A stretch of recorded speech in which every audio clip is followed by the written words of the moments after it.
Let's Mic news at 9। Let's Mic समाचारों के साथ मैं महेश सिंह। यूरोपीय यूनियन ने भारत के साथ नए सिक्योरिटी और डिफेंस एग्रीमेंट को मंजूरी दे दी है। इस समझौते पर अगले हफ्ते नई दिल्ली में होने वाले भारत ईयू शिखर सम्मेलन के दौरान साइन किए जाएंगे। ईयू की विदेश नीति प्रमुख काजा क्लास ने यूरोपीय संसद में बताया कि ये साझेदारी एक बड़े रणनीतिक एजेंडे का हिस्सा होगी। इसमें फ्री ट्रेड एग्रीमेंट, डिफेंस और सिक्योरिटी डील, साइबर सुरक्षा, समुद्री सुरक्षा और आतंकवाद से मुकाबला शामिल है। 26 जनवरी को यूरोपियन काउंसिल के अध्यक्ष एंटोनियो कोस्टा और यूरोपीय आयोग की प्रमुख Ursula van der Leyen Bharat आएंगे। ये गणतंत्र दिवस समारोह में मुख्य अतिथि होंगे। उसके अगले दिन 27 जनवरी को भारत ईयू शिखर सम्मेलन होगा। काजा क्लास ने कहा है कि यह समझौता आतंकवाद के खिलाफ लड़ाई, साइबर और समुद्री सुरक्षा में सहयोग को मजबूत करेगा।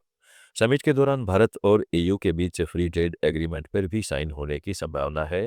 हालांकि सीबीएम जैसे विवादित मुद्दों पर बातचीत अभी जारी है।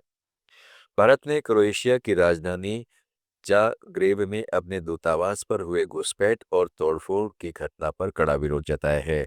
विदेश मंत्रालय के प्रवक्ता रणधीर जायसवाल ने कहा है कि भारत विरोधी तत्वों ने दूतावास में घुसकर तोड़फोड़ की, तिरंगे को उतारकर खालिस्तानी झंडा फहराया और दीवारों पर नारे लिखे।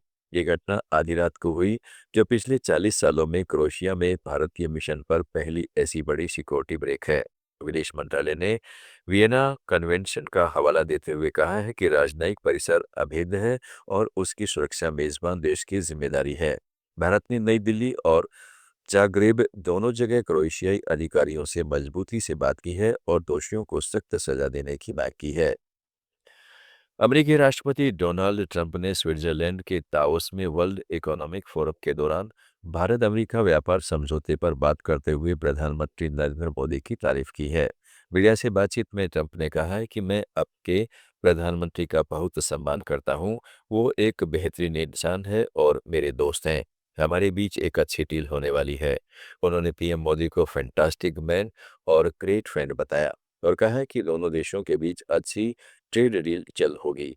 हालांकि जब उनसे डील की टाइमलाइन पूछी गई तो उन्होंने कोई स्पष्ट तारीख नहीं बताई। न्यूयॉर्क से बड़ी खबर सामने आई है, जहां भारत ने संयुक्त राष्ट्र सुरक्षा परिषद में सुधारों को लेकर बड़ा रुख अपनाया है। यूएन में भारत के स्थायी प्रतिनिधि पर्वतनेनी हरीश ने 4G देशों की ओर से चेतावनी दी है कि सुधारों में देरी से दुनिया को और अधिक नुकसान होगा। हरीश ने कहा है कि बढ़ते वैश्विक संघर्षों के बीच यूएन की विश्वसनीयता पर सवाल उठ रहे हैं और कुछ देश दशकों से सुधार प्रक्रिया में अड़चन डाल रहे हैं। भारत ने मांग की है कि टेक्स्ट बेस्ड बातचीत, तय टाइमलाइन और माइलस्टोन के साथ सुधार प्रक्रिया आगे बढ़ाई जाए।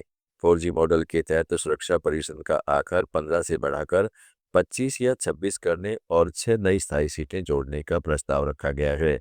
इसमें भारत, जापान, ब्राजील और जर्मनी को स्थायी सदस्य बनाने के साथ अफ्रीका को भी स्थायी प्रतिनिधित्व देने की मांग शामिल है।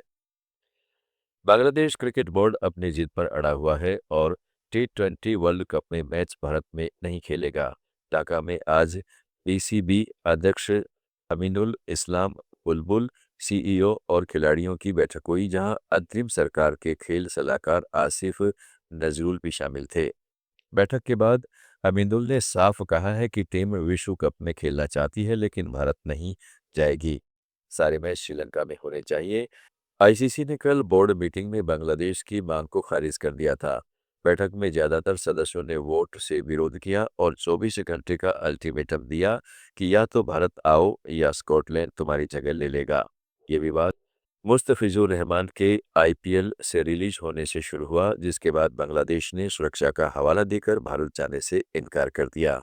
आईसीसी ने साफ कहा है कि शेड्यूल में कोई बदलाव नहीं होगा, लेकिन पीसीबी अब भी आईसीसी से बातचीत जारी रखने और लड़ाई लड़ने की बात कर रहा है।